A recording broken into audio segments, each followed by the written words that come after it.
الذين آمنوا اتقوا الله حق تقاته ولا تموتن إلا وأنتم مسلمون أما بعد معاشر المسlimin rahimani wa rahimakumullah. Kembali kita bersyukur kepada Allah Subhanahu wa taala alladzi bi ni'matihi tatimmu shalihat. Dengan nikmat-nikmat Allah lah maka bisa tersempurnakan amal saleh yang kita lakukan. Karena dengan amal saleh yang kita lakukan maka ini akan menyebabkan datangnya rahmat Allah Subhanahu wa taala. Karena rahmat Allah itu dekat terhadap orang-orang yang beramal baik, beramal saleh, berbuat baik, sebagaimana firman-Nya, inna rahmatallahi qaribum minal muhsinin. Sesungguhnya rahmat Allah itu dekat terhadap orang-orang atau dari orang-orang yang berbuat ihsan, berbuat kebaikan. Kemudian salawat dan salam kepada Rasulullah sallallahu alaihi wasallam. Allahumma salli ala Muhammad wa ala ali Muhammad. Ma'asyiral muslimin jemaah salat subuh rahimani wa rahimakumullah. Kembali kita melanjutkan kajian kita, penjelasan kitab Lum'atul I'tiqad Al-Hadi ila Sabilir Rasyad yang ditulis oleh Al-Imam Ibnu Qudamah rahimahullah dan dijelaskan oleh Syekh Muhammad bin Salih Al-Utsaimin rahimahumallahu ajmain rahmatan wasi'ah. Baiklah, pada pertemuan yang sebelumnya kita telah membaca dan menjelaskan tentang huququ zaujatin Nabi sallallahu alaihi wasallam, hak para istri-istri Rasulullah sallallahu alaihi wasallam. Nah, pada pertemuan yang berikut ini kita masuk kepada pembahasan yang berikutnya. Berkata penulis, yakni Al-Imam Ibnu Qudamah Al-Maqdisi rahimahullah, qala al-musannif rahimahullah, wa Muawiyatu khalul mu'minina wa katibu wahyillahi ahadu khulafa'il muslimina radhiyallahu anhum. Dan Muawiyah ibnu Abi Sufyan, beliau adalah khalul mu'minin, pamannya orang-orang yang beriman. Jadi di antara gelar beliau, sebutan Muawiyah bin Abi Sufyan ini adalah khalul mu'minin, pamannya orang-orang yang beriman. Wa katibu wahyillah, beliau penulis wahyu Allah. Jadi di antara penulis wahyu Allah selain Zaid bin Thabit adalah Muawiyah ibnu Abi Sufyan. Ahadu khulafa'il muslimin radhiyallahu anhu, salah seorang dari khalifah-khalifah yang pernah menjadi pemimpin kaum muslimin, ya. Jadi Muawiyah bin Abi Sufyan ini salah satu khalifah setelah diangkat setelah anak Ali bin Abi Thalib, kalau nggak salah Al-Hasan, ya, mundur ketika terjadi pertikaian ketika itu di tengah-tengah kaum muslimin. Kemudian kita masuk kepada penjelasannya. Asy-syarhu, qala asy-syarihu rahimahullah, berkata pensyarah kitab, yakni Al-Imam Ibnu Utsaimin rahimahullahu taala, Muawiyah bin Abi Sufyan, Muawiyah bin Abi Sufyan. Jadi Muawiyah bin Abi Sufyan ini salah seorang sahabat penulis wahyu dan salah seorang khalifah yang sangat dibenci oleh orang-orang Syiah. Nah, orang Syiah sangat marah sekali ini, Pak, ya. Karena terjadi ketegangan dan sengketa dengan Al-Hasan dan Al-Husain dahulu beliau. Dan juga terjadi dengan Ali bin Abi Thalib, ya, peristiwa ketika itu, ya. Maka berdamailah para sahabat dan Ali ikhlas, ya, kekhalifahan waktu itu diserahkan kepada Muawiyah. bin Abi Sufyan, namun orang-orang Syiah marah ya. Bahkan orang Khawarij juga ketika itu marah kepada Muawiyah, bahkan kepada Ali juga, sehingga dikafirkanlah oleh Khawarij baik Muawiyah maupun Ali bin Abi Thalib. Sementara Syiah mengkafirkan Muawiyah Muawiyah bin Abi Sufyan ini. Jadi hadirin yang Allah muliakan, ini Muawiyah ini sangat dibenci oleh Syiah. Jadi kalau kita baca namanya, kita sebutkan nama Muawiyah ini akan merah ya, telinganya orang Syiah. Jadi kalau ini menandakan seorang tua Ahlussunnah atau tidak, uji dia dengan Muawiyah bin Abi Sufyan. Bagaimana Bapak Muawiyah bin Abi Sufyan? Kalau dia marah, itu ada terindikasi dengan paham Syiah itu, Pak. Ya, karena doktrin dari Syiah itu ya, mencela para sahabat, kemudian mencari-cari ya di mana kelemahan para sahabat dan digoreng, di framing ya, dalam rangka untuk menghina, mencela, bahkan sampai kepada mengkafirkan para sahabat. Nah, ini kelakuan daripada Syiah. Bapak Ibu yang Allah muliakan, kembali kita kepada pembahasan ini. Ulama Ahlussunnah sepakat, Pak. Sepakat semuanya para sahabat itu adil. Adapun permasalahan yang terjadi di tengah-tengah para sahabat, maka kita Ahlussunnah bersikap adil. Maksudnya kita tidak boleh mencela para sahabat, karena yang namanya sahabat juga manusia. Terkadang ada salah dan ada keliru. Ketika para sahabat salah, maka kita doakan ampunan untuk mereka, dan kesalahan mereka itu muncul dari ijtihad. Apa itu ijtihad, Pak? Ya, dari hasil ya kesimpulan mereka dalam mengkaji Al-Quran dan Sunnah. Namun terkadang kesimpulan itu salah. Ketika salah, maka Rasul mengatakan mereka tidak berdosa, tetap dapat satu pahala. Nah, ini hadirin yang Allah muliakan, sehingga kita tidak menjadikan alasan untuk mencela para sahabat dengan kesalahan yang terjadi di tengah-tengah mereka. Namun kita dengan melihat kesalahan sahabat, tahu kita betul lah ya apa yang dikatakan oleh Rasulullah, setiap anak Adam itu pasti berdosa. Sahabat juga anak Adam, keturunan Nabi Adam, tidak maksum. Nah, pasti ada kelemahan dan kekurangannya. Namun tidak boleh kita jadikan kelemahan dan kekurangan para sahabat itu alasan untuk mencela mereka, sebagaimana ini senjata pamungkasnya Syiah. Ini hadirin yang Allah muliakan. Baik, sekarang kita lanjutkan. Syekh Shalih Al-Utsaimin berkata, huwa amirul mu'minin, dia adalah pemimpin kaum mukminin. Muawiyah bin Abi Sufyan As-Sakhri bin Harbin, namanya adalah Muawiyah bin Abi Sufyan, nama ayahnya Abu Sufyan. Sakhr, ya, nama kunyah ayahnya, nama asalnya Sakhr, Sakhr ibn Harbin, Sakhr bin Harb. Ulida qabla al-bi'sati, beliau dilahirkan sebelum Nabi diangkat menjadi rasul, bi khamsi sinin, 5 tahun sebelum Nabi diangkat menjadi rasul. Jadi sebelum Nabi diutus menjadi rasul ya, 5 tahun sebelum itu beliau lahir. Jadi beliau termasuk sahabat muda lah ya. Ya, sahabat yang termasuk sahabat pemuda lah ketika itu, Pak. Karena ketika Nabi diangkat menjadi rasul, usia Nabi berapa, Bang? 40. Nah, jadi beliau ketika Nabi 40 kurang 5, jadi usia Nabi 35, beliau baru lahir kan gitu. Nah, jadi beliau dilahirkan 5 tahun sebelum Nabi diangkat menjadi rasul. Jadi ketika Nabi berusia 35 tahun gitu ya. Jadi termasuk sahabat senior lah, maaf junior beliau nih ya. Bismillah.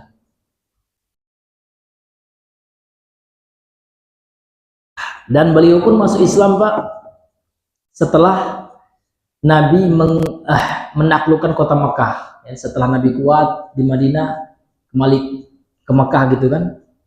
Nah, kemudian Nabi mengatakan siapa yang ingin selamat ya, maka pergilah ke salah satu rumah, disebutkan salah satu rumah pembesar kafir Quraisy waktu itu, lupa saya rumah siapa, Bang? Iya, lupa saya. Jadi intinya, Pak, Nabi kembali ke kota Mekah itu tidak serta-merta langsung menginvestigasi, membunuh, menyerang, enggak. Namun Nabi membawa misi kedamaian. Siapa ingin selamat silakan gitu ya. Begitulah luar biasanya Nabi. Padahal Nabi bisa aja balas dendam, namun balas dendam kan diharamkan dalam Islam. Tidak ada ya istilah balas dendam. Padahal Nabi sudah diusir, mau dibunuh ya kan, ketika Nabi di Mekah, sehingga mengharuskan beliau hijrah ke Madinah waktu itu. Ya, so Abu Sufyan ya, barang siapa yang ingin selamat ya, maka pergilah, berkumpullah di rumah Abu Sufyan. Ya, ini hadirin yang Allah muliakan. Kemudian wa aslama, dia masuk Islam. Siapa? Muawiyah ini. Kapan? Amal Fathi, pada tahun Fathul Makkah, ketika dibuka, ditaklukkannya kota Mekah. Qila wa qila, dan dikatakan, nah ini ada pendapat yang kedua ya. Karena dalam sejarah itu Pak, banyak juga pendapat riwayat gitu kan. Tidak bisa kita hanya berpatokan pada satu gitu ya. Karena memang ini sudah terjadi ribuan tahun yang lalu gitu kan. Ya. Wa aslama, ada yang mengatakan pendapat yang kedua, Muawiyah bin Abi Sufyan ini masuk Islam ba'dal Hudaybiyah, setelah perjanjian Al-Hudaybiyah. Wa katama islamahu, dan beliau menyembunyikan keislamannya. Jadi beliau tidak menampakkan di awal-awal masuk Islam, tidak seperti Umar ya, atau seperti Abu Dzar. Kalau Umar langsung ya, langsung dia tampakkan karena dia berani ya. Di tengah-tengah keminoritasan kaum muslimin, keganasan mayoritas orang kafir, namun Umar dengan gagahnya menampakkan Islamnya. Bahkan yang lebih sadisnya, ironisnya, Abu Dzar Al-Ghifari ya, beliau sampai dipukul ya kan, ya dihajar oleh orang kafir Quraisy. Ini hadirin yang Allah muliakan. Wallahu Umar Asy-Syama, wallahu Umaru Asy-Syama. Umar memberikan jabatan kepada beliau menjadi gubernur Syam ketika kekhalifahan Umar. Jadi di masa Umar ngasih beliau amanah untuk menjadi gubernur Syam waktu itu. Wastamarra alaih, kemudian berlanjutlah beliau menjadi gubernur Syam sampai akhirnya wa tasamma bil khilafati ba'dal hakamain, sampai akhirnya setelah wafatnya Umar ya kan. Kemudian setelah di penghujung ya, di akhir masa kekhalifahan Ali bin Abi Thalib, dan setelah terjadi kericuhan ya di antara para sahabat ya, maka setelah dua juru perdamaian ya, jadi pernah terjadi perang antara kubu beliau dengan kubu Ali bin Abi Thalib, maka dari kubu beliau itu namanya Hakam ya. Hakam ini sebagai yang diutus untuk menjadi juru damai gitu ya. Nah, jadi utusan dari beliau itu namanya Amr bin As, kemudian dari Abi bin Abi Thalib Abu Musa al-Asy'ari. Nah, jadi kedua orang ini melakukan tahkim itu Pak, perjanjian damai, sehingga Ali bin Abi Thalib beliau mengikhlaskan legowo ya, kekhalifahan beliau diserahkan kepada Muawiyah. Sementara orang Syiah tidak setuju gitu.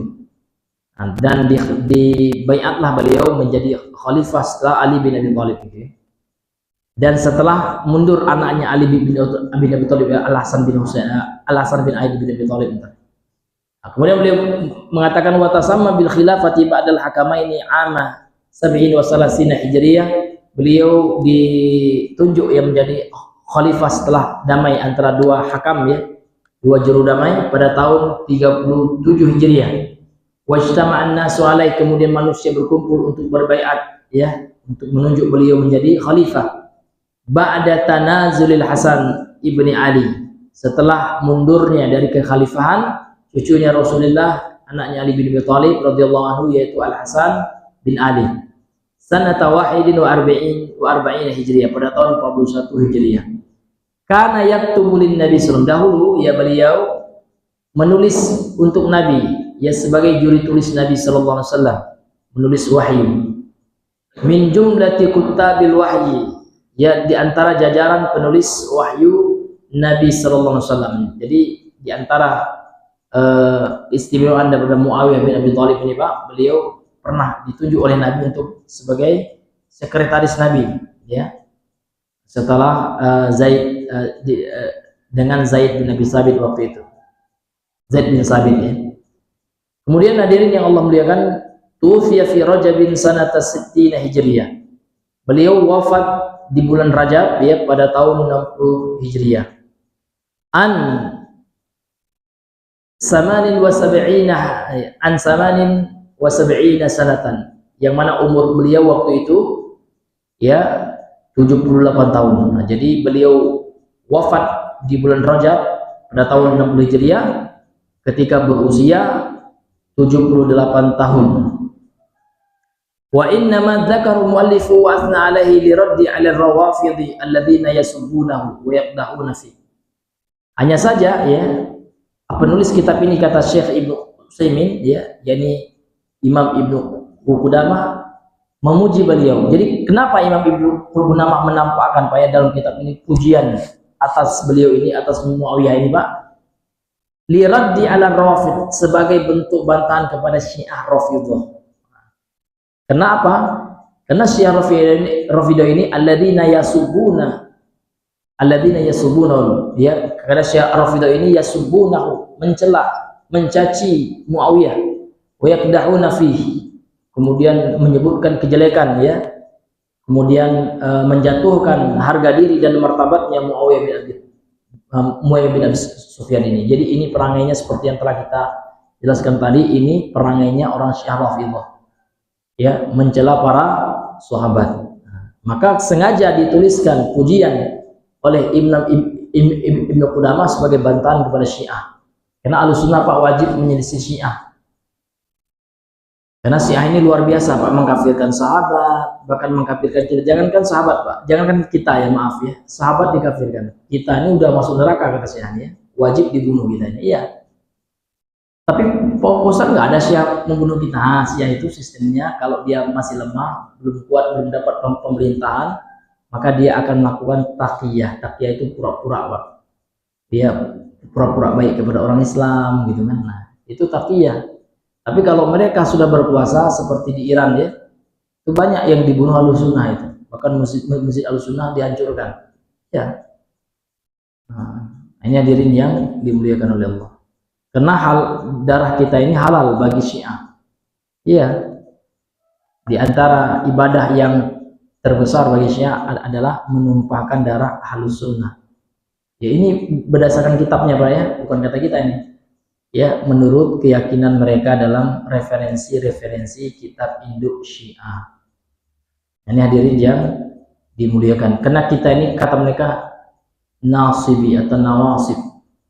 Nasibi itu artinya pembenci Ahlul Bait. Nah, kita ini dituduh Pak, difitnah oleh Syiah untuk sebagai orang yang membenci Ahlul Bait, membenci Ali. Padahal kita tidak ada, kita harus mencintai para sahabat. Ali sahabat, Al-Hasan dan Al-Husain sahabat, bahkan cucu Nabi ya kan. Maka kita difitnah saja, korban fitnah Syiah. Itulah kelakuan dan penangnya Syiah. Tidak boleh ya kita terkesima, oh Syiah itu mantap sekali Pak. Itu bagi orang yang tidak tahu ya.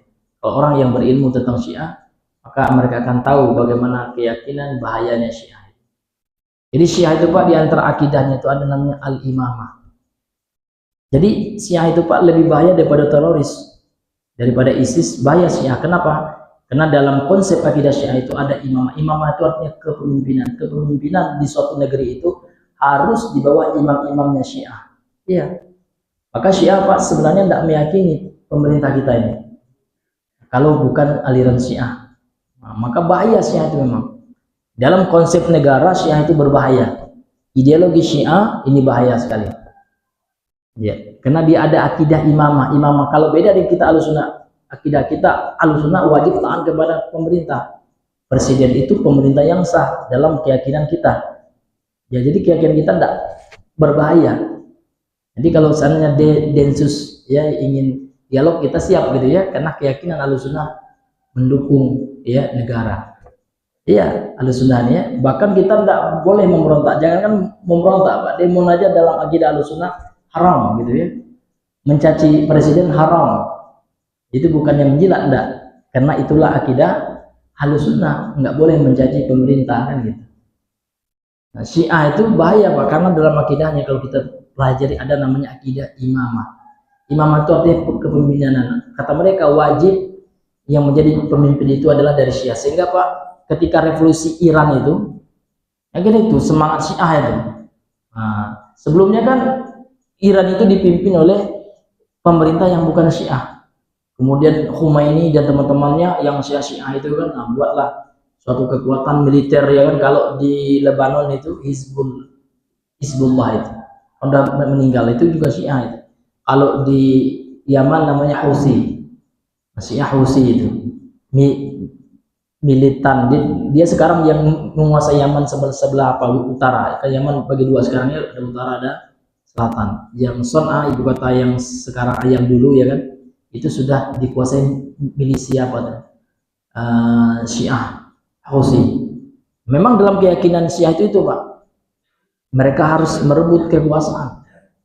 Tapi kalau mereka belum dapat, masih lemah, pengikutnya masih sedikit, maka mereka takia itu artinya pura-pura ikut ya kaum muslimin secara umum. Tapi kalau sudah kuat, lihat seperti yang di Yaman, mereka memberontak. Ali bin Abi pemerintah Yaman yang dulunya kan dilengser oleh Syiah itu, bahkan dibunuh Pak, nggak hanya dilengserkan, dibunuh, dieksekusi, ditembak dia. Ali Abdullah Soleh namanya, sebelum presiden yang berikutnya Abdul Rabuh ya. Nah, ini hadirin yang Allah muliakan. Jadi catatan Syiah itu luar biasa, maka kita harus berhati-hati dengan akidah Syiah. Ya, kita kembali melanjutkan pembahasan beliau. Jadi kenapa penulis menuliskan pujian kepada Muawiyah bin Abi Sufyan ini sebagai bantahan terhadap Syiah Rafidhah ya, yang mana mereka mencaci memaki para sahabat, mengkafirkan. Kemudian wasammahu, dan beliau menamai gitu ya. Imam Ibnu Qudamah, kata Syekh Ibnu Utsaimin, menamai Muawiyah bin Abi Sufyan ini sebagai khalal mukminin, sebagai pamannya orang-orang yang beriman. Apa sebab? Kenapa gitu ya? Kenapa Muawiyah bin Abi Sufyan ini dinamai pamannya kaum muslimin? Alasannya li'annahu akhu ummi Habibah. Karena beliau adalah saudaranya, saudara laki-lakinya Ummu Habibah. Dan Ummu Habibah ini ihda ummahatil mukminin, salah satu ibundanya kaum mukminin, istrinya Rasul.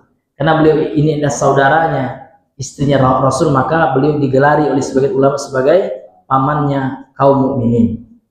Waqad dzakara Syekhul Islami Ibnu Taimiyah, kemudian Syekhul Islam Ibnu Taimiyah telah menyebutkan pembahasan ini dalam kitabnya Minhaj Sunnah, dalam kitabnya Minhaj Sunnah, safhata 99 ba'da mi'atin ya, fi juz' tsani, pada halaman 199 pada juz yang kedua. Nizaan baina ulama, ada ada perselisihan pendapat di antara para ulama tentang apakah gelar daripada Muawiyah ini khalul mukminin atau tidak. Nah, ini sudah dibahas oleh para ulama, di antaranya Al-Imam Ibnu Taimiyah dalam kitabnya Minhajus Sunnah ini. Hal yuqalu li ikhwati ummahatil mukminin akhwalul mukminin amla? Apakah boleh dikatakan bagi saudara-saudara laki-laki dari ummahatil mukminin, ibunya kaum mukminin, istrinya Rasulullah, saudaranya itu, apakah boleh mereka disebut dengan pamannya kaum mukminin atau tidak? Ini sudah dibahas ya panjang lebar oleh Syekhul Islam dalam kitabnya tersebut. Nah, maka selesailah kita, Bapak Ibu yang Allah muliakan, pembahasan tentang Muawiyah bin Abi Sufyan radhiyallahu anhu. Tetap ya Pak ya, kita mengatakan radhiyallahu karena beliau adalah para sahabat Nabi, bahkan ya penulis wahyu pada masa Rasulullah SAW. Sekarang kita masuk kepada pembahasan yang berikutnya ya, di antara cabang dari akidah atau turunan dari akidah Ahlussunnah wal Jamaah. Qala al-musannifu rahimahullahu taala, berkata penulis yang semoga dirahmati oleh Allah Subhanahu wa taala, Imam Ibnu Qudamah, wa minas sunnati, dan diantara bentuk akidah Ahlussunnah. Jadi sunnah di sini Pak, kalau disebutkan dalam pembahasan akidah maksudnya Ahlussunnah gitu ya, lawan dari bid'ah, artinya yang menyelisihinya bid'ah. Beda sunnah dalam ilmu fikih. Kalau sunnah dalam ilmu fikih lawan dari apa? Wajib, artinya yang tidak melakukannya tidak berdosa. Tapi kalau sunnah dalam akidah, yang tidak melakukannya berdosa, karena lawannya bid'ah. Ini beda istilahnya Pak ya, sunnah dalam akidah dengan sunnah dalam fikih. Ini sunnah dalam fikih, maka lawannya dalam bid'ah. Wa minas sunnati, dan diantara akidah Ahlussunnah itu artinya as-sam'u wat ta'atu, mendengar dan taat li a'immatil muslimina wa umara'il mu'minin, mendengar dan taat terhadap pemimpin imam-imam kaum muslimin, pemimpin-pemimpin kaum muslimin, wa umara'il mu'minin, dan para amir ya. Sama, a'immah dengan umara sama. Umara jamak dari amir, a'immah jamak dari imam. Sama ya. Dan pemimpin-pemimpin kaum mukminin, birrihim wa fajirihim, baik yang adil, pemimpin yang adil, yang baik, yang jujur, maupun pemimpin yang tidak adil, maupun pemimpin yang zalim gitu ya, yang tidak jujur, pemimpin yang buruk. Jadi kedua-duanya Pak, dalam akidah Ahlussunnah wajib kita untuk taat kepada kedua jenis pemimpin ini. Seperti itu. Walaupun pemimpinnya jahat Pak, dalam akidah Ahlussunnah tetap kita diperintahkan untuk sabar. Ini hadirin yang Allah muliakan. Malam ya'muru bi ma'siyatillah, selama pemimpin-pemimpin tersebut tidak memerintahkan untuk bermaksiat kepada Allah. Selama pemimpin itu tidak menyuruh kita maksiat, maka wajib kita taat, wajib kita patuh. Fa innahu, karena sesungguhnya la ta'ata li ahadin, tidak ada ketaatan kepada seorang pun fi ma'siyatillahi, dalam bermaksiat kepada Allah. Itu Pak ya. Jadi dalam akidah Ahlussunnah nih Pak, kewajiban taat itu tidak hanya untuk pemerintah yang baik. Kalau pemerintah kita yang buruk, ya kita wajib taat juga gitu. Selama pemerintah itu tidak nyuruh kita maksiat. Kalau pemerintah nyuruh kita jangan lagi sholat, tidak boleh. Bagi rakyatku janganlah kalian sholat, itu nggak boleh kita taati Pak. Ya kan? Tapi kalau pemerintah kita nyuruh bagi rakyatku wajib ya menggunakan helm ketika di jalan raya, itu wajib kita taati karena perintah tidak bertentangan dengan Al-Quran gitu ya. Karena menjaga tubuh manusia ini termasuk maqasidus syariah, maksud dari syariat itu Pak ya. Jadi diantara maksud syariat itu Pak, hifzun nafs ya, menjaga jiwa. Jadi segala sesuatu yang bisa menjaga jiwa kita, menyelamatkan diri kita, ini termasuk maksud tujuan dari syariat Islam ini. Maka dalam syariat ini kan diharamkan membunuh orang. Kenapa kita diharamkan membunuh Pak? Karena Islam ini menjaga jiwa, tidak boleh menumpahkan darah orang sembarangan. Bahkan jangankan menumpahkan darah Pak ya, kita memaki orang saja dosa besar kan gitu. Apalagi memukulnya dengan fisik, dengan verbal saja itu sudah dosa besar. Sebagaimana dalam hadis Nabi ya, dalam hadis riwayat Imam Muslim, sibabul muslimi usukun, mencaci orang Islam itu hukumnya fasik. Fusuk itu kan bentuk jamaah sirah mubalaghah dari fasik. Ya fasik itu dosa besar. Nah, ini hadirin yang Allah muliakan. Wa qitalul kufrun, dan memerangi orang Islam itu kekufuran gitu. Ini hadirin yang Allah muliakan. Kemudian kata beliau, wa man waliyal khilafata wajtama alaihi an-nasu wa radaw bihi aw ghalabahum bisayfihi hatta sara khalifata wa summiya amirul mu'minin wa wajabat ta'atuhu wa hurrimat mukhalafatuhu wal khuruju alaihi wa syaqqa 'asa al-muslimin. Kemudian kata beliau, man waliyal khilafah, barang siapa yang menguasai kekhalifahan, artinya dia telah ditunjuk menjadi khalifah. Wajtama'an nasu alaih, dan manusia sepakat berkumpul di bawah kepemimpinannya. Waradu bihi, kemudian manusia ridho dengannya. Itu yang pertama Pak ya. Artinya dia mendapatkan kekuasaan dengan keridhaan dari rakyat. Nah, artinya apa? Dia dibaiat oleh rakyat. Atau ghalabam bisayfi, atau dia mendapatkan kekhalifahan itu dengan pemberontakan. Nah, jadi kalau ada orang yang memberontak Pak, namun ternyata berhasil dia memberontak, kudeta lah gitu. Seperti di Mesir ya, Sisi mengkudeta Morsi begitu ya. Nah, dan pemberontak ini berhasil ternyata, dan dia sudah mendapatkan kekuasaan, maka kita wajib mentaatinya karena dia sudah berhasil dan sah menjadi pemerintah.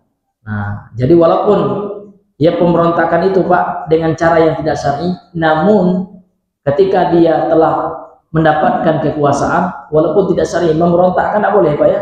Tapi ternyata dengan pemberontakan itu, ya kan, dia mendapatkan kekhalifahan dan dia sudah mendapatkan kekuasaan yang penuh, dan masyarakat, rakyat sudah menganggapnya, ya kan, artinya mau tidak mau masyarakat mengakuinya gitu ya, karena dia sudah mendapatkan kekuasaan gitu. Walaupun caranya tidak syar'i, Pak, maka tetap ya dia dianggap menjadi pemimpin. Ini sebagai dalil, Pak, sebagai dalil untuk membantah orang-orang yang mencela Ahlussunnah. Ya, apa kata mereka? Pemilu nggak mau gitu ya, kan tidak syar'i. Kenapa diakui hasilnya? Maka kita jawab ya, walaupun hasilnya tidak syar'i, namun kalau seandainya telah tertunjuk dari hasil itu pemerintah yang sah, maka wajib kita untuk apa? Mengakuinya. Sebagaimana di zaman dahulu ada orang yang memberontak untuk mendapatkan kekhalifahan, walaupun memberontak itu nggak syar'i, ya kan? Namun setelah dia memberontak ternyata dia dapat kekuasaan, maka tetap kita akui walaupun caranya salah. Kalau dalam pemerintahan seperti itu ya, di dalam meyakini pemimpin, tidak melihat kepada caranya, Pak. Nah, tetap kita tidak boleh mengikuti cara yang salah, namun ternyata cara yang salah yang dia tempuhkan itu menghasilkan, ya, menghasilkan berbuah dia, ya, berhasil dia, maka tetap dia menjadi khalifah yang sah. Ini Pak ya, yang hadirin yang dimuliakan oleh Allah. Disinilah ya alasan kita kenapa pemerintah walaupun hasil pemilu, ya kan, karena kita yakini pemilu kan nggak sesuai dengan Islam, ya kan, namun hasilnya tetap sah, Pak. Kenapa? Karena di zaman dahulu walaupun memberontak nggak sesuai dengan Islam, namun kalau berhasil dan dia terangkat menjadi khalifah, tetap diakui sebagai khalifah. Ini hadirin alasan kita kenapa ya kita tetap meyakini sah pemerintah walaupun dipilih dengan cara pemilu, kan gitu. Ya, au ghalabahum bisayfi, atau ya dia menguasai mereka dengan pedangnya, artinya memberontak kepada pemerintah yang sebelumnya, ternyata berhasil gitu ya, hatta sorul khalifah, sehingga dia menjadi khalifah baru gitu, maka ya boleh kita mentaatinya, sah kekhalifahannya. Wasumya amirul mukminin, dan dinamailah dia sebagai amirul mukminin, dia pemimpin kaum mukminin. Wajibat ta'atu, wajib mentaatinya. Wa hurrimat mukhalafatu, dan diharamkan menyelisihinya. Jadi wajib ya. Jadi kalau seseorang itu sudah menjadi khalifah yang sah, ya kan, maka wajib kita mentaatinya, dan haram hukumnya bagi kita untuk apa? Untuk menyelisihinya. Wal khuruju alaih, dan haram hukumnya untuk keluar memberontak atasnya. Wa syaqqa asal muslimin, dan memecah tongkat kaum muslimin. Itu maksudnya apa? Ini kiasan Pak ya, ini bahasa istilah ya. Syaqqa asal muslimin itu artinya kiasan istilah dari memberontak. Karena asal itu kan tongkatnya kaum muslimin itu kan pemerintah. Jadi ketika kita memberontak dari pemerintah, itu diumpamakan, diibaratkan oleh orang Arab sebagai mematahkan tongkatnya kaum muslimin dengan cara memberontak. Maka tetap kita taat ya, walaupun pemerintah kita ya terkadang melakukan hal-hal yang zalim, tetap wajib kita taat kepada pemerintah sekalipun zalim. Ini hadirin yang Allah muliakan. Baik, sekarang kita masuk kepada penjelasannya dari Syekh Ibnu Utsaimin rahimahullahu taala. Asy-syarhu, penjelasan. Al-khilafatu, al-khilafatu mansabun kabirun wa mas'uliyatun 'azimatun. Ya, khilafah itu adalah kedudukan yang besar, Pak. Jabatan pemimpin. Jadi kalau di masa dulu itu Pak namanya khalifah. Secara bahasa khalifah itu artinya pengganti. Setelah Nabi meninggal kan, karena Nabi itu Pak, beliau diangkat oleh Allah sendiri sebagai utusan Allah, kemudian juga sebagai pemimpin. Nah, jadi Nabi luar biasa, pemimpin agama serta pemimpin pemerintahan. Jadi Nabi itu Pak pemimpin agama dan pemerintahan. Ya. Nah, setelah beliau meninggal diangkatlah pengganti. Pengganti itulah namanya khalifah. Nah, dan khalifah juga bermakna yang mengatur. Ya. Sebagaimana ya jauh sebelum Nabi Adam diciptakan, Allah sudah berkata kepada malaikat, inni ja'ilun fil ardi khalifah, dalam surah Al-Baqarah ayat 30 itu ya. Iya. Iya. Aku akan menjadikan di muka bumi itu khalifah. Jadi manusia itu Pak memang sudah Allah setting gitu ya.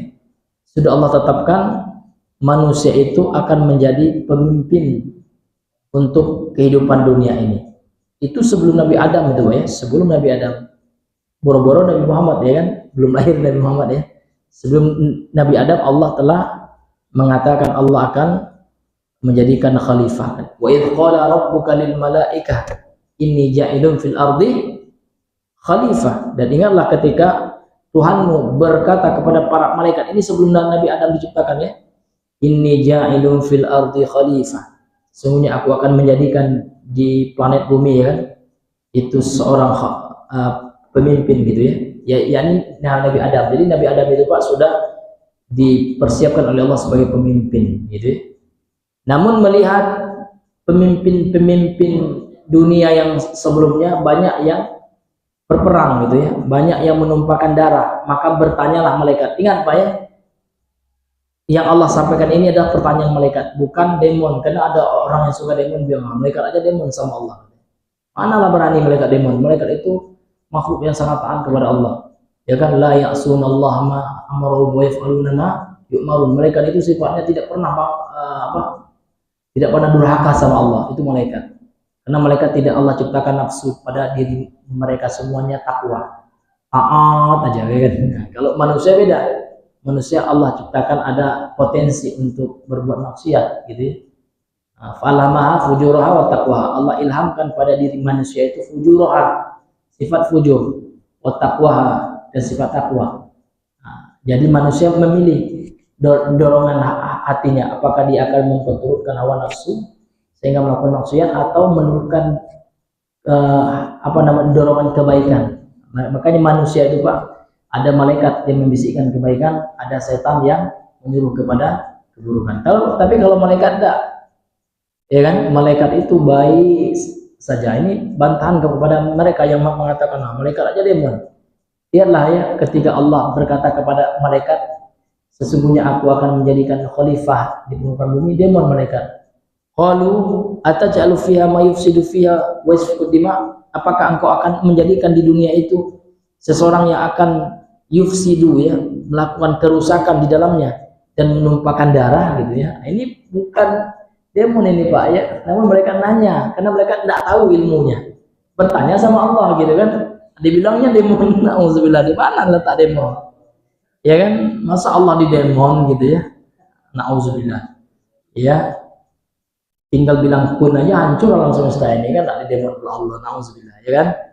Demon itu Pak perangkat dari demokrasi, karena demon itu adalah karena dalam sistem demokrasi itu kan kekuasaan di tangan rakyat, maka rakyat punya power, punya kekuasaan untuk mengkritik.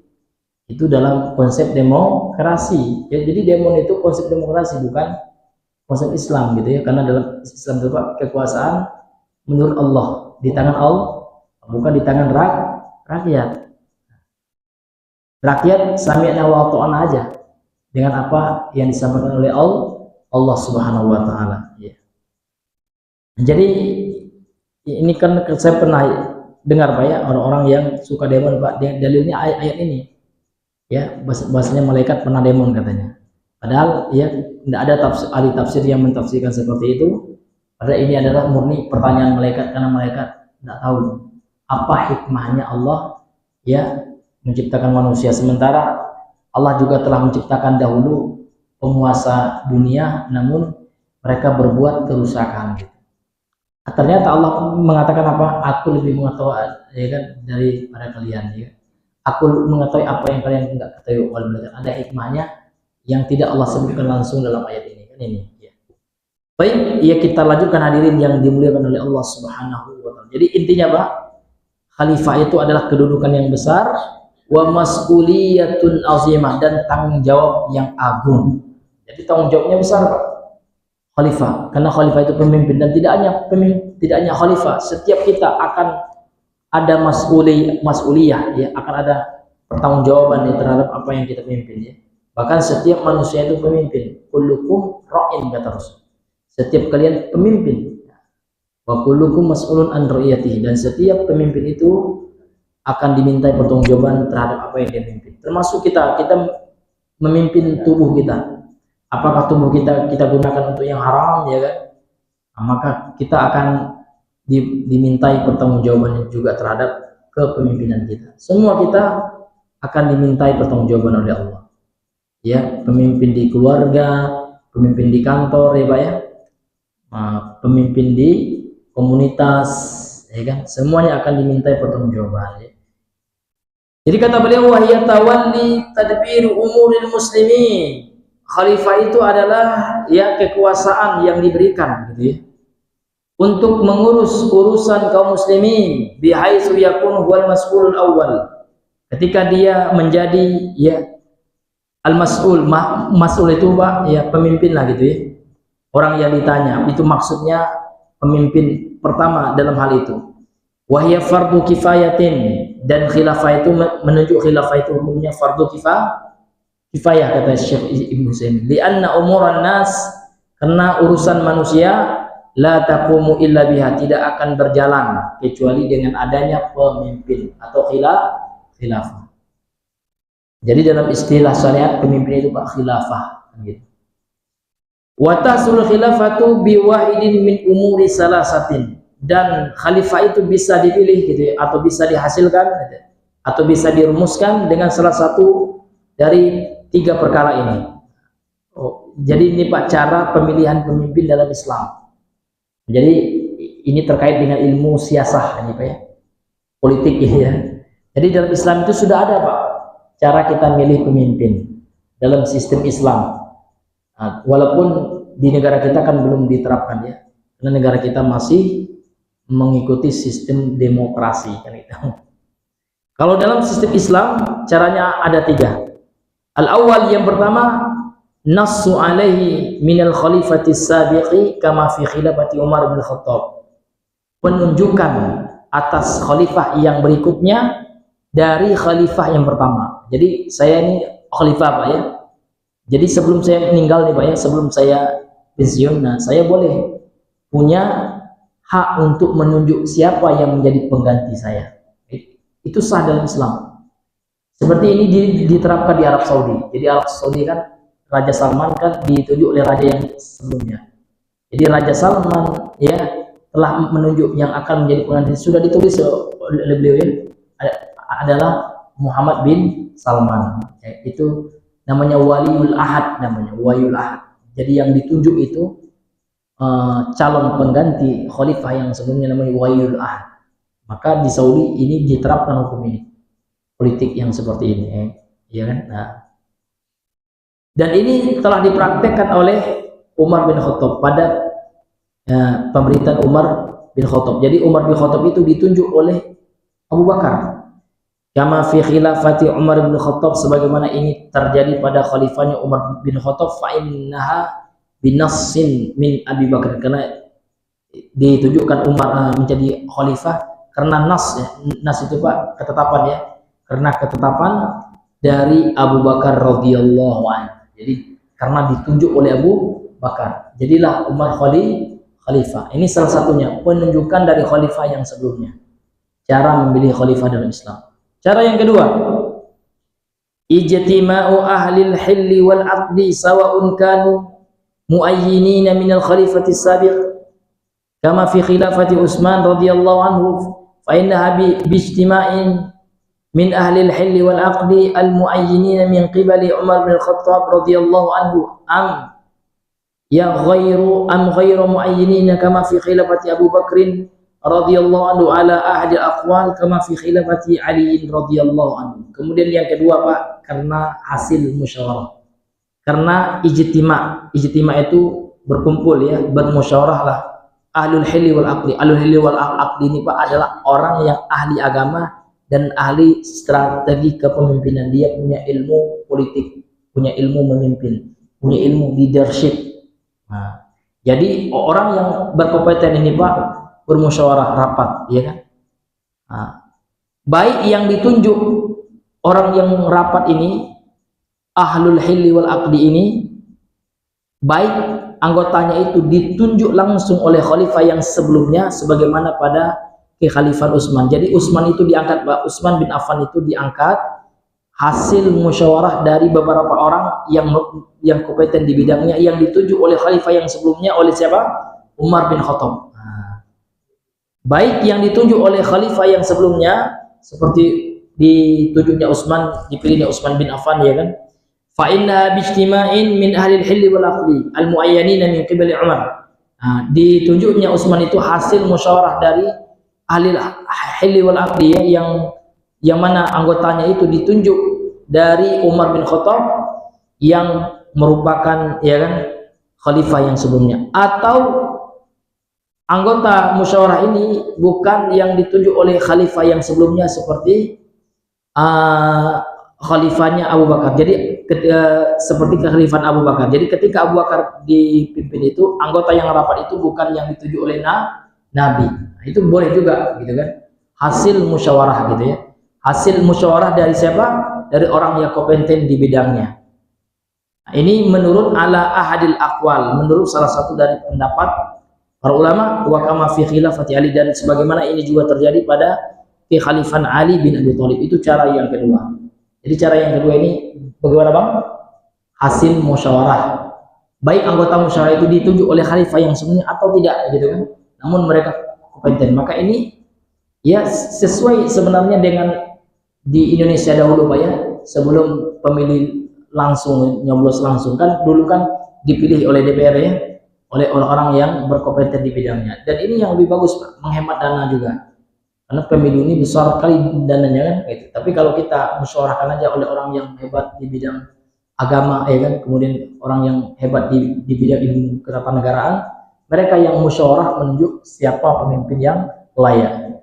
Ini enggak, ini diserahkan sama masyarakat yang beda-beda, ya. Ada masyarakat yang tidak pernah sekolah, ya. Nah, misalkan ya yang tidak pernah sekolah, ya kan, atau yang kriminal, ya kan, 5 orang. Semuanya ada 6 suara, Pak, ya. Yang profesor, ya, yang hebat, yang baik, yang jujur cuma 1, Pak. Akan kalah di sistem demokrasi ini, di sistem pemilu yang langsung itu, Pak. Akan kalah suara profesor ini dengan 5 suara siapa, karena dia cuma 1 dengan 5 suaranya tukang begal. Nah, jadi pemimpinnya 1 nih. Yang milih 6, 5-nya tukang begal, 1-nya profesor, gitu kan. Nah, kalah nanti ini, Pak, ya, profesornya, ya kan. Nah, inilah kekeliruan dari sistem mencoblos langsung, gitu, Pak. Nah, ini hadirin yang dimuliakan oleh Allah Subhanahu wa taala. Karena nggak kompeten yang nyoblos itu. Tapi kalau yang nyoblos itu disaring, ya, yang nyoblos itu hanya orang-orang yang paham ilmu tata negara, gitu, ya. Kalau dalam Islam tuh yang milih itu, Pak, harus orang yang sholat, ya kan, orang yang baik akhlaknya, orang yang mengamalkan agama. Karena persaksian orang yang nggak sholat itu, Pak, tidak boleh jadi saksi. Jangankan untuk nyoblos dalam Islam, untuk milih pemimpin, Pak, ya, menjadi saksi nikah aja tidak sah dia. Ya kan, nah, ini tidak, ya kan, tidak jelas yang milih itu, Pak, ya, sembarangan aja. Nah, maka sistemnya tidak benar yang seperti itu. Kemudian cara yang ketiga, Pak, ini yang terakhir, Pak, ya, ingat waktu, ya, sudah jenamnya. As-salis, yang ketiga, al-qahru wal ghalabatu kama fi khilafati Abdul Malik bin Marwan hina qatala Ibn Zubair wa tammatil khilafatu lahu, gitu, ya.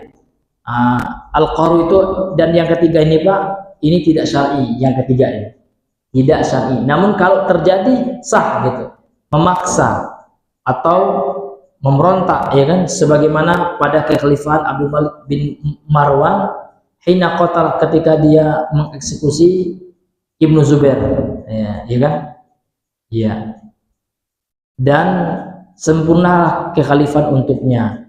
Dan yang ketiga ini, Pak, kita katakan tidak syar'i, ya. Namun walaupun tidak syar'i, namun terjadi juga, ya kan, maka sah dia menjadi pemimpin. Wallahu taala a'lam bishawab. Maka selesailah kita membahas tentang masalah khilafah, pengertiannya, kemudian juga cara dalam Islam seorang itu bisa diangkat menjadi khalifah. Wallahu taala a'lam bishawab. Ya, sebelum kita tutup, mungkin ada, ya, Di antara Bapak para jemaah sekalian yang ingin bertanya, maka kami persilahkan. Ya, Waalaikumsalam warahmatullahi wabarakatuh.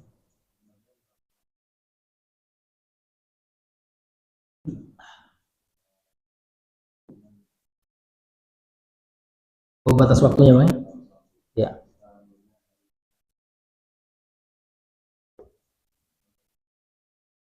Iya, 5 tahun ya. Iya. Iya.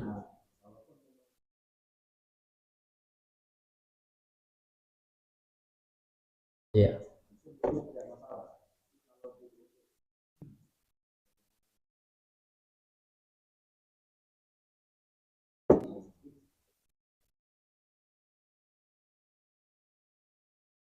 Iya. Iya. Iya.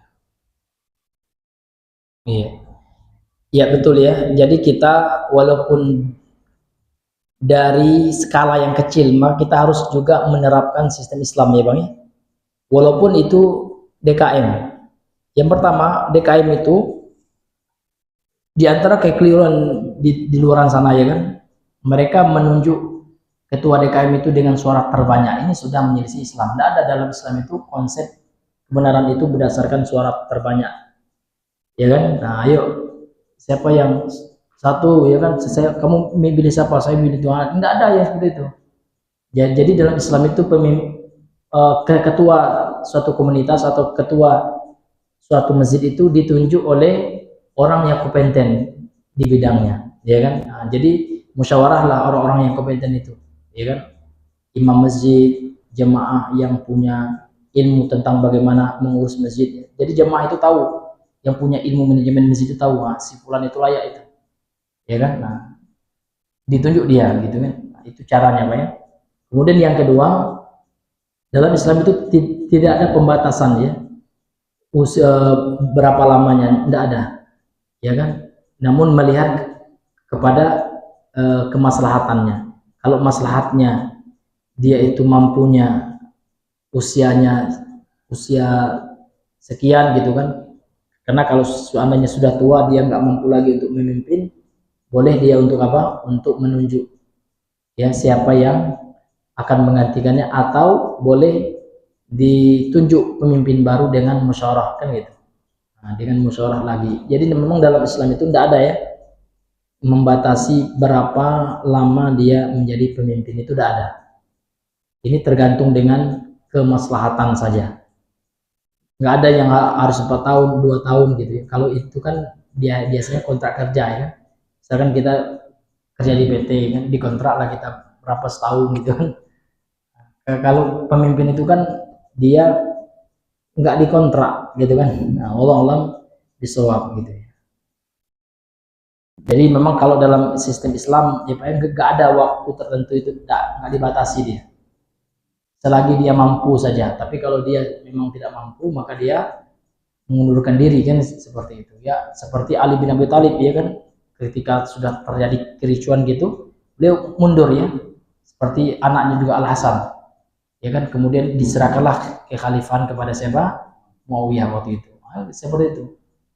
Wallahu taala a'lam bishawab. Ya, ya, ya Bang ya.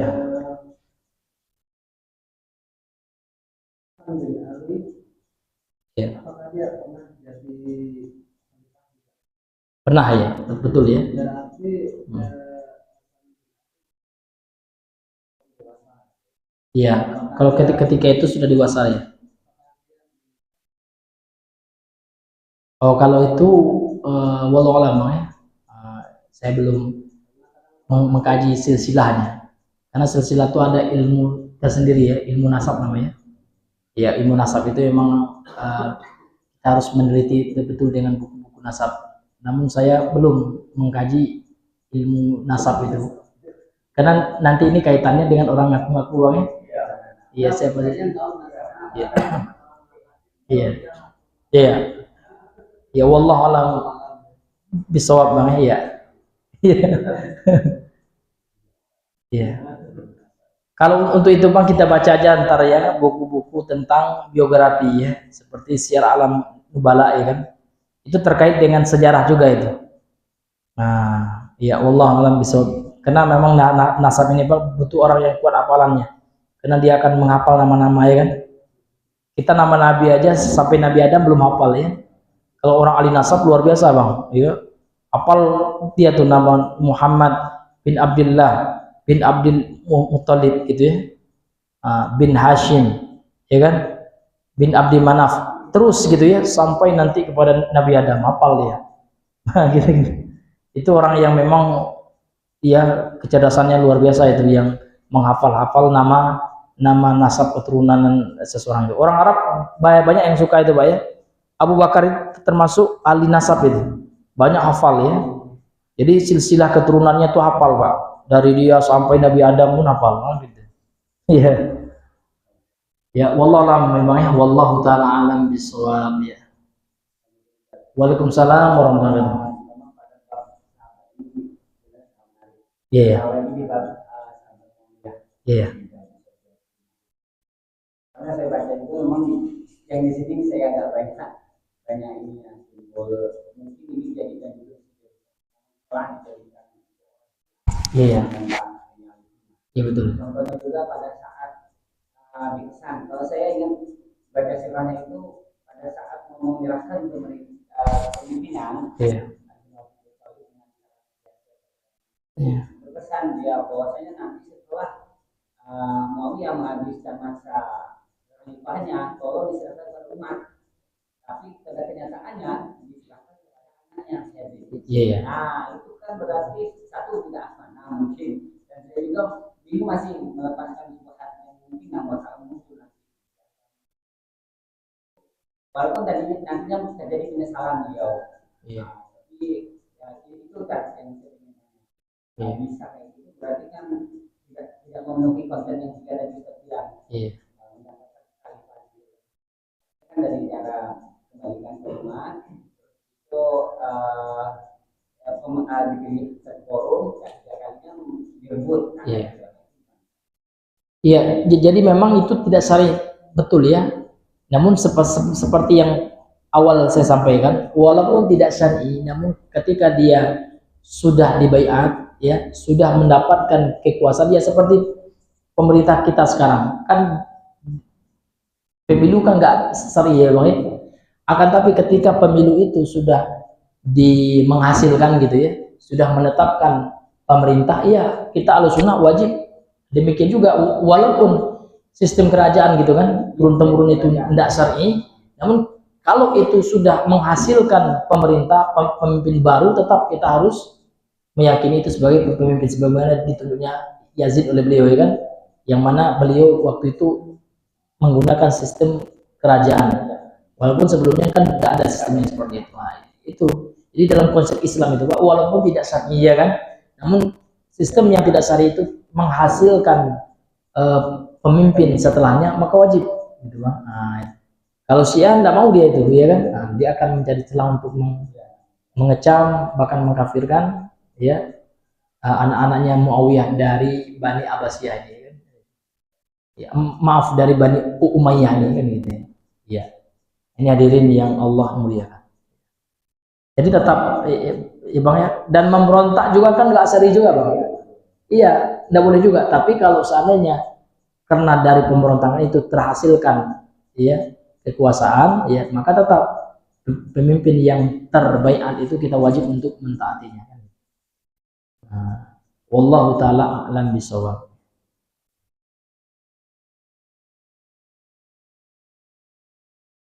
Ada lagi Bang? Ya. Iya. Boleh ya. Dalam pemilihan untuk pemilihan kemaslahatan. Iya. Contohnya jadi Irak. Iya. Kan mereka ahli sunnah tidak mau mengikut pemimpin, ternyata yang maju Syiah. Akhirnya menyesal gitu. Nah itu gimana Ustaz? Kalau Indonesia nantinya. Iya. Jadi memang dalam hal itu, ya dalam hal itu kan dilihat kalau memang calonnya itu antara Islam dan kafir, ya kan, maka kita boleh memimpin dalam rangka irtikab akhafid dararain gitu ya, dalam rangka memilih mudarat yang lebih ringan. Tapi kalau pemimpin kita sama-sama muslim, ya hukum asalnya kita nggak boleh gitu. Karena itu dalam keadaan darurat. Emangnya ya bolehnya yang haram itu ketika darurat. Boleh kita memakan bangkai ya ketika nggak ada lagi makanan selain bangkai itu. Boleh kita menggunakan sistem demokrasi ini kalau memang pemimpinnya ya kafir dengan Islam. Karena kalau kita nggak ikut, boleh jadi kafir akan maju. Tapi kalau pemimpin kita muslim semua, ya untuk apa kita ikut kan gitu. Dan kalau memang betul-betul kita yakin pemimpin kita yang calon pemimpin itu Syiah misalkan, ya boleh Pak. Nah, kayak di Irak itu kan betul-betul Syiah dia mengproklamirkan. Tapi kan calon pemimpin kita belum ada yang ngaku Syiah. Ya saya Pak nggak ada kan, saya Syiah Pak ya. Saya mau mencalon jadi presiden tapi saya Syiah. Ya kan, yang memilih saya akan saya dukung, dia akan saya bela Syiah. Kan ada. Karena pemerintah kita kan netral, jangan Syiah ya semua agama aja ya kita netral. Nah, jadi belum ada Pak ya suatu hal yang darurat yang mewajibkan kita harus ikut milih. Tapi hanya sangkaan aja Pak, itu cuman kepentingan politik aja.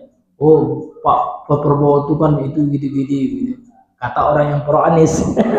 Kata orang yang pro Prabowo dijelek-jelekan Anies, itu kan perang politik lah itu. Itu nggak usah kita ikut dalam hal yang seperti itu. Karena nggak ada kepentingan agama. Karena orang itu kepentingan dunia aja. Mereka pingin kedudukan, kekuasaan. Nah, kalau tim sesnya Anies, nanti kalau Anies menang, banyak keuntungan duniawi yang mereka dapat. Sementara kita Ahlussunnah enggak. Kita untuk agama yang kita pikirkan kan gitu. Ya, wallahu a'lam bishawab. Tapi kalau sudah terpilih Pak Prabowo wajib Pak. Ya, nggak boleh kita mencela beliau. Ya, kita wajib mendukung beliau, mendoakan beliau. Ya, mendukung pemerintah yang sah. Wallahu ta'ala a'lam bishawab. Ada yang lain Pak? Iya, karena ingat waktu Bang ya. Sudah jam 6 lewat, maka kita cukupkan sampai di sini. Subhanakallahumma bihamdika asyhadu an la ilaha illa anta astaghfiruka wa atubu ilaik. Assalamualaikum warahmatullahi wabarakatuh.